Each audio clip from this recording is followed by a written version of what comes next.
Very good morning दोस्तों, मैं spin हमारे यूट्यूब चैनल सफलता के सारथी में आप सभी का हार्दिक स्वागत करता हूं। आज डेट है 25 जून और मैं लेके तैयार हूं आज के इम्पोर्टेंट करंट अफेयर। अगर आप हमारे इस चैनल पर नए हैं तो चैनल को सब्सक्राइब कीजिए, साथ ही साथ बेल आइकन को भी प्रेस कीजिए ताकि डेली करंट अफेयर्स की वीडियो का नोटिफिकेशन रोज सुबह आप तक पहुँच सके। इसी के साथ हमारी ये वीडियो शुरू करते हैं। आज का हमारा पहला क्वेश्चन, हाल ही में कौन IFTAS के नए अध्यक्ष बनाए गए? तो यह बनाए गए टी रविशंकर जी को। टी रविशंकर जी वर्तमान में reserve bank of India for payment system information technology risk management में एग्जीक्यूटिव डायरेक्टर के पद पे कार्यरत थे। इसके अलावा बात की जाए IFTAS के बारे में तो Indian financial technology allied services या RBI की एक पूर्ण स्वामित्व वाली एक सहायक कंपनी है। इसका जो हेडक्वार्टर है वह है मुंबई, महाराष्ट्र में। बात की जाए RBI के बारे में तो इसकी स्थापना हुई थी 1 अप्रैल 1935 को। इसके 25वें गवर्नर हैं शक्तिकांत दास। इसके अलावा बात की जाए ऑप्शंस के बारे में तो डॉक्टर N राजेंद्रन, इन्हें भी हाल ही में IFTAS के चीफ एग्जीक्यूटिव ऑफिसर के रूप में नियुक्त किया गया है। इसके अलावा नीरकर प्रधान, इन्हें हाल ही में professional risk manager international association PRMIA के नए चीफ एग्जीक्यूटिव डायरेक्टर के रूप में अपॉइंट किया गया है। इसके अलावा विजय खांडूजा जी, इन्हें हाल ही में जिम्बाब्वे में भारत के नए राजदूत के रूप में नियुक्त किया गया है। इसी के साथ हम बढ़ते हैं हमारे अगले क्वेश्चन की तरफ। हाल ही में किस पूर्व सांसद और पत्रकार का निधन हो गया है? तो यह हैं विश्वबंधु गुप्ता जी। इन्होंने 1980 में कांग्रेस पार्टी ज्वाइन की थी एवं 1984 से 1990 के दौरान दिल्ली से यह राज्यसभा में सांसद रहे थे। इसके अलावा यह तेज बंधु समूह पब्लिकेशन के अध्यक्ष व चीफ एडिटर के पद पर भी रहे थे। इसके अलावा all India news editor conference के यह अध्यक्ष के रूप में रहे थे। बात की जाए इन ऑप्शंस के बारे में तो इन ऑप्शंस का भी हाल ही में निधन हुआ है। इनको हम प्रीवियस वीडियोस में कवर कर चुके हैं, तो इनका क्विक रिवीजन कर लेते हैं। अतुल श्रीवास्तव जी, यह स्टील अथॉरिटी ऑफ इंडिया के निदेशक थे। BPR विट्ठल, यह वयोवृद्ध अर्थशास्त्री व 10वें वित्त आयोग के सदस्य थे। अच्युत उसगावंकर, यह गोवा के पूर्व मंत्री थे। इसी के साथ हम बढ़ते हैं हमारे अगले क्वेश्चन की तरफ। हाल ही में किसे उत्तराखंड क्रिकेट टीम का हेड कोच बनाया गया है? तो यह हैं वसीम जाफर जी। वसीम जाफर जी रणजी ट्रॉफी में सबसे अधिक रन बनाने वाले क्रिकेटर हैं एवं इन्होंने मार्च 2020 में संन्यास लेने की घोषणा कर दी थी। इसके अलावा बात की जाए ऑप्शंस के बारे में तो रोहित शर्मा को हाल ही में राजीव गांधी खेल रत्न पुरस्कार के लिए नामित किया गया है। विराट कोहली को हाल ही में फोर्ब्स द्वारा जारी 100 सबसे ज्यादा कमाई करने वाले एथलीटों की सूची में 66 नंबर पर रखा गया है। एवं सेशन मधुशंका, यह श्रीलंका के फास्ट बॉलर हैं। इन्हें क्रिकेट के सभी फॉर्म्स से सस्पेंड कर दिया गया है हाल ही में। इसी के साथ हम बढ़ते हैं हमारे अगले क्वेश्चन की तरफ। हाल ही में कौन सी राज्य सरकार गरीबों के लिए इंदिरा रसोई योजना शुरू करने जा रही है? तो यह राज्य सरकार है राजस्थान की। इस योजना का लक्ष्य है कि कोई भी भूखा ना सोए और इस योजना के अंतर्गत जरूरतमंदों को रियायती दरों पर शुद्ध व पौष्टिक भोजन रोजाना दिन में 2 बार प्रदान किया जाएगा। अब बात की जाए राजस्थान की तो यह राजस्थान की स्थिति है इंडिया के मैप पर, जैसा कि आप देख सकते हैं। इसके जो CM है वह है अशोक गहलोत, गवर्नर है कलराज मिश्रा, कैपिटल है जयपुर। इसके अलावा राजस्थान के कुछ फेमस नेशनल पार्क हैं जिनका नाम है केवलादेव एवं सरिस्का। बात की जाए ऑप्शंस के बारे में तो हिमाचल प्रदेश के कुछ फेमस नृत्य हैं जिनका नाम है थोड़ा, यह एक खेल नृत्य है।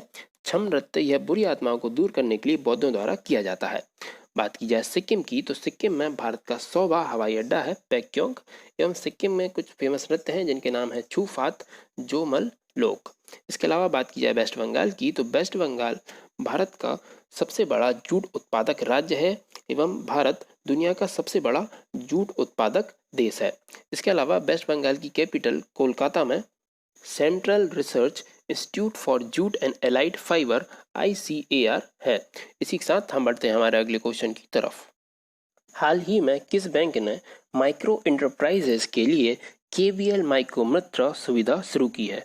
तो यह बैंक है कर्नाटका बैंक। इसका हेडक्वार्टर है मैंगलुरु कर्नाटका में। इसके जो CEO है वह है महाबलेश्वर MS। KVL माइक्रो मित्रा के अंतर्गत माइक्रो मैन्युफैक्चरिंग व सर्विस एंटरप्राइजेज को 10 लाख तक की फाइनेंशियल हेल्प की पेशकश की जाएगी कर्नाटका बैंक के द्वारा। इसके अलावा बात की जाए अन्य ऑप्शंस के बारे में तो यस बैंक के जो CEO हैं वह हैं प्रशांत कुमार एवं जो सिडवी है इसका जो हेडक्वार्टर है वह है लखनऊ में। इसके जो चेयरमैन हैं वह हैं मोहम्मद मुस्तफ़ा। इसकी स्थापना हुई थी 2 अप्रैल 1990 में। बात की जाए नाबार्ड के बारे में तो नाबार्ड की स्थापना हुई थी 1982 में 6th 5-year प्लान के अंतर्गत। इसके जो वर्तमान में चेयरमैन हैं वह हैं गोविंद राजुलू चिंटाला। इसी के साथ हम बढ़ते हैं हमारे अगले क्वेश्चन की तरफ। हाल ही में किसने फाइनेंशियल ईयर 2020-21 में इंडिया की जीडीपी 3.1% की दर से घटने का अनुमान लगाया है? तो यह है अमेरिका की rating agency Moody's investors service ने ग्लोबल मैक्रो आउटलुक जून माह में अपडेट किया है, जिसमें फाइनेंशियल ईयर 2020 में भारत की अर्थव्यवस्था में 3.1% की गिरावट का अनुमान है। इसके अलावा यह फाइनेंशियल ईयर 2021 में 6.9% की दर से वृद्धि करेगी। इसके अलावा मूडीज ने यह भी बताया है कि जो G20 देश हैं उनमें चीन एकमात्र ऐसा देश है जिसकी जीडीपी 1% की दर से ग्रोथ करेगी। साथ ही जो G20 देशों की अर्थव्यवस्था है उसमें 4.6% तक की गिरावट का अनुमान है। बात की जाए मूडीज के बारे में तो इसका हेडक्वार्टर है न्यूयॉर्क में एवं इसकी जो स्थापना हुई थी 1909 में जॉन मूडी के द्वारा। इसी के साथ हम बढ़ते हैं हमारे अगले क्वेश्चन की तरफ। जीएम ने विक्रेताओं के लिए कंट्री ऑफ ओरिजिन की इंफॉर्मेशन देना अनिवार्य किया है। जीएम किस मंत्रालय के अंतर्गत आती है? तो यह आती है ministry of commerce and industry के अंतर्गत। कॉमर्स एंड इंडस्ट्री मंत्रालय के तहत यह एक स्पेशल पर्पस व्हीकल है। इसके अगर फुल फॉर्म की बात की जाए तो वह है गवर्नमेंट ई मार्केट प्लेस। तो जीएम के द्वारा कस्टमर्स को किसी भी प्रोडक्ट की कंट्री ऑफ ओरिजिन एवं उसकी उत्पत्ति की इंफॉर्मेशन देना अनिवार्य कर दिया गया है। गवर्नमेंट ई मार्केट प्लेस पर सभी उत्पादों को लिस्ट करते वक्त कंट्री ऑफ ओरिजिन बताना आवश्यक हो गया है। एवं जो हमारे कॉमर्स व इंडस्ट्री मंत्री हैं वह हैं पीयूष गोयल जी। इसी के साथ ये हमारे रेल मंत्री भी हैं। इसके अलावा बात की जाए हमारे फाइनेंस मिनिस्टर की तो यह है निर्मला सीतारमण जी। एवं जो हमारे केमिकल और फर्टिलाइजर मिनिस्टर हैं यह है सदानंद गौड़ा। एवं जो हमारे रूरल डेवलपमेंट मिनिस्टर हैं वह हैं नरेंद्र तोमर। इसी के साथ हम बढ़ते हैं हमारे अगले क्वेश्चन की तरफ। हाल ही में किस मंत्री के द्वारा एक्सक्लूसिव इन्वेस्टमेंट फोरम लॉन्च किया गया है? तो यह है हमारी फूड प्रोसेसिंग व इंडस्ट्री मिनिस्टर हरसिमरत कौर बादल। हरसिमरत कौर बादल जी ने एक्सक्लूसिव इन्वेस्टमेंट फोरम का फूड प्रोसेसिंग एडिशन लॉन्च किया है। यह फोरम विश्व नेताओं, केंद्र राज्य सरकार के उच्च स्तर के प्रमुखों के बातचीत का एक प्रमुख केंद्र है। इसमें 6 राज्य सरकारों आंध्र प्रदेश, असम, मध्य प्रदेश, पंजाब, उत्तर प्रदेश, तेलंगाना के प्रमुख नीति निर्माताओं ने भाग लिया था। इसके अलावा बात की जाए ऑप्शंस के बारे में तो रमेश पोखरियाल निशंक यह एचआरडी मिनिस्टर हैं। डॉक्टर हर्षवर्धन यह हमारे स्वास्थ्य मंत्री हैं। सुब्रमण्यम जयशंकर यह हमारे विदेश मंत्री हैं। इसी के साथ हम बढ़ते हैं हमारे अगले क्वेश्चन की तरफ। भारत ने किस देश के शरणार्थियों के लिए United nation relief and work agency को $10 मिलियन की सहायक राशि देगा? तो यह देश है फिलिस्तीन। यह जो रकम है यह 2 सालों के अंतराल में दी जाएगी। इसके अलावा भारत कोरोना से लड़ने के लिए फिलिस्तीन को लाइफ सेविंग ड्रग भी देगा। यह फिलिस्तीन की स्थिति है वर्ल्ड के मैप पर, जैसे कि आप देख सकते हैं।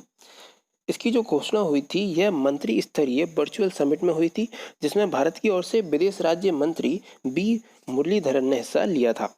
इसके अलावा बात की जाए ऑप्शंस के बारे में तो न्यूजीलैंड, हाल ही में न्यूजीलैंड कोरोना फ्री देश बना है। इसके अलावा जो स्विट्जरलैंड है यह कोरोना से सबसे सुरक्षित देश है। इसकी जो हमारी राजदूत हैं वह है मोनिका कपिल मोहता। भारत की राजदूत स्विट्जरलैंड में है मोनिका कपिल मोहता। इसके अलावा ग्रेट ब्रिटेन में भारत की राजदूत हाल ही में नियुक्त किए गए गायत्री कुमार को। इसी के साथ हम बढ़ते हैं हमारे अगले क्वेश्चन की तरफ। हाल ही में पूर्णिमा जैनन का निधन हो गया है। वह किस खेल से संबंध रखती थी? तो जैसा कि आप फोटो में देख सकते हैं यह संबंध रखती थी शूटिंग से। इन्होंने ISSF world cup, Asian championship, Commonwealth championship में भारत का प्रतिनिधित्व किया था एवं 10 मीटर एयर राइफल में इनके नाम नेशनल रिकॉर्ड भी है। इसके अलावा जो 63rd नेशनल शूटिंग चैंपियनशिप हुई थी भोपाल में, उसमें मेंस में 10 मीटर एयर पिस्टल में गोल्ड जीता था सौरभ चौधरी ने। इसके अलावा अंजू मौदगिल जो कि एक शूटर है, इन्हें राजीव गांधी खेल रत्न अवार्ड के लिए नामित किया गया है। इसी के साथ हम बढ़ते हैं हमारे अगले क्वेश्चन की तरफ। IIT बॉम्बे ने इंडियन रिसीवर चिप को विकसित किया है, तो इसका नाम है ध्रुवा। इसका इस्तेमाल मोबाइल फ़ोन व रूट गैजेट्स में देश में लोकेशन की जानकारी और मार्गों को खोजने के लिए इसका इस्तेमाल किया जाएगा। यह रेडियो फ्रीक्वेंसी कलेक्टेड चिप विभिन्न फ्रीक्वेंसी बैंडों को प्राप्त करने में सक्षम होगी। बात की जाए आईआईटी बॉम्बे के डायरेक्टर की तो वह है सुभाषीष चौधरी।